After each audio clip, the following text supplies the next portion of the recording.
If I had to start my investing journey completely from scratch, these are the steps that I would take as a complete beginner. If you don't know me, my name is Mia. I love to talk all things personal finance and investing.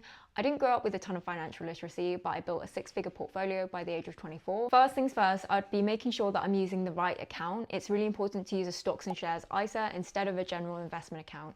In a general investment account, you have to keep track of how much you've earned in capital gains and dividends because there's certain tax thresholds. So I think it's much easier for beginners to just stick to the stocks and shares ISA. You can deposit up to £20,000 and any capital gains or dividends made inside this account are completely tax-free. Just make sure you're keeping track of contributions to different kinds of ISAs. Number two, I would look at what investment I want to go with. I would stay clear of individual companies or cryptocurrencies because these are extremely risky. Instead, maybe go with something like an ETF, an exchange traded fund. This is a basket of hundreds or thousands of stocks which tracks a particular list. So it could be a global index fund or ETF, or it could be restricted just to the US. Some really popular ones include the S&P 500 and the FTSE All World. I would ensure that I pick the accumulating version.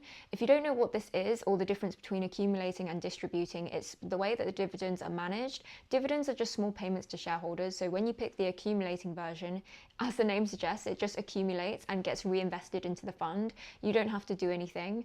And this also could lead to higher returns because if you take out the dividends, then you're obviously not benefiting from as much compound growth. And then finally, I would make sure to automate my investments on the day that I get paid, paying myself first. It doesn't matter how small or large that is. I think this is such a good habit to get into and has consistently allowed me to grow my savings to this amount.